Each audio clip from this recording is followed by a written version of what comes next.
നമ്മെ സംബന്ധിച്ചോളം നമ്മുടെ രാജ്യത്തിന്റെ ഈ സുസ്ഥിരത നമുക്ക് ഏറ്റവും പ്രധാനപ്പെട്ടതാണ്. അവിടെ നിരപരാധികളായ ആളുകളുടെ നിറനെഞ്ചിലേക്ക് നിറയൊടിച്ച് ഇടനെഞ്ചിലേക്ക് വെടിയുണ്ടകളെ പാച്ചുകളഞ്ഞ പക്വതയില്ലാത്ത തീവ്രവാദികളെ, അവർക്ക് മതമില്ല, തീവ്രവാദത്തിന് ഒറ്റ മതമേ ഉള്ളൂ, അത് തീവ്രവാദമാണ്.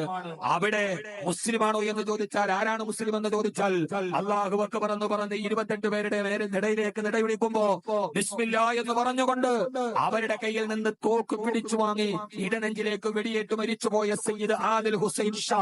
ആ സയ്യിദ് ആദിൽ ഹുസൈൻ ഷായാണ് ഇന്ത്യൻ മുസ്ലിമീങ്ങളുടെ പ്രതീകം. വെടിയുണ്ടകൾ ഇങ്ങനെ പാഞ്ഞു വന്ന് മതമറിയാത്ത, ദേശമറിയാത്ത, ഭാഷ അറിയാത്ത തങ്ങളുടെ അതിഥികളായി വന്നവർ പിടഞ്ഞു വീടുമ്പോ തങ്ങളുടെ ഈ നരച്ച താടിയും കാശ്മീരി തലപ്പാവും വെച്ച് അല്ലാഹു അക്ബർ എന്ന് പറഞ്ഞ് കൈകോത്ത് പിടിച്ചു വലയം ചെയ്ത് ടൂറിസ്റ്റുകളെ അതിന്റെ ഉള്ളിലാക്കിയിട്ട് ഇനി ഇവരെ വെടിവെക്കണമെങ്കിൽ ഞങ്ങളുടെ നെഞ്ചിലേക്ക് വെടിവെച്ചോളൂ എന്ന് പറഞ്ഞ താടിയും തലപ്പാവും നിസ്കാര തലപ്പുമുള്ള കാശ്മീരി മുസ്ലിമീങ്ങളാണ് യഥാർത്ഥ ഇന്ത്യൻ മുസ്ലിമീങ്ങളുടെ പ്രതീകങ്ങൾ. ഞാൻ രാഷ്ട്രീയ സാഹചര്യത്തിലേക്ക് പറഞ്ഞു പോകുന്നില്ല. ഇന്ത്യ രാജ്യത്തിന് ഇനി ഒരു യുദ്ധത്തിന് സമാനമായ സാഹചര്യം ഉണ്ടായാൽ, അന്നെങ്ങാനും പട്ടാളക്കാരെ തികയാതെ നമ്മളെയൊക്കെ പട്ടാളത്തിലെടുക്കുകയാണെങ്കിൽ പാകിസ്ഥാൻ പട്ടാളക്കാര് കാശ്മീരിന്റെ അതിർത്തിക്കപ്പുറത്ത് നിന്ന് ഈ ചന്ദ്രക്കലയുള്ള തലപ്പാവും പച്ച സൈനിക വേഷവും ഇട്ട് ഓരോ തക്ബീർ എന്ന് പറഞ്ഞ് ഇന്ത്യക്ക് നേരെ നിറയൊഴിച്ചാൽ അല്ലാഹു അക്ബർ എന്ന് വിളിച്ചു പറഞ്ഞ് വെള്ള വസ്ത്രവുമിട്ട് അവർക്കെതിരെ ഇന്ത്യ രാജ്യത്തിന് വേണ്ടി പോരാടാൻ ഇന്ത്യൻ മുസ്ലിമീങ്ങൾ തയ്യാറാണ്.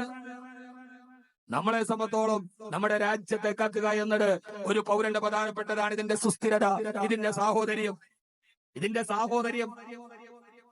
വെടിയേറ്റ് വീണ തന്റെ പിതാവിന്റെ മതശരീരത്തിന് മുമ്പിൽ ആരടി പറയുന്നുണ്ട്, എന്റെ അച്ഛനെ നഷ്ടപ്പെട്ടെങ്കിലും എനിക്ക് കാശ്മീരിൽ നിന്ന് 2 കൂടപ്പുറപ്പുകളെ പെട്ടി, സമീറിനെയും മൻസൂറിനെയും. വൈദി സാഹിബിന് മൊയ്തൂക്കാട് വീട്ടിൽ ഞാൻ ഭക്ഷണം കഴിച്ച് വീട്ടുകാരൊക്കെ എല്ലാവരും ഫോട്ടോയൊക്കെ എടുത്തു കഴിഞ്ഞിറങ്ങുമ്പോ വിശ്വട്ടനും ഉണ്ണിയേട്ടനും പറഞ്ഞൊരു ഫോട്ടോ എടുക്കണം ബാക്കവിയുടെ കൂടെ. 2 പേരും എനിക്കിവിടെ കിട്ടി. ഇതൊക്കെയാണ് നമ്മുടെ നാട്.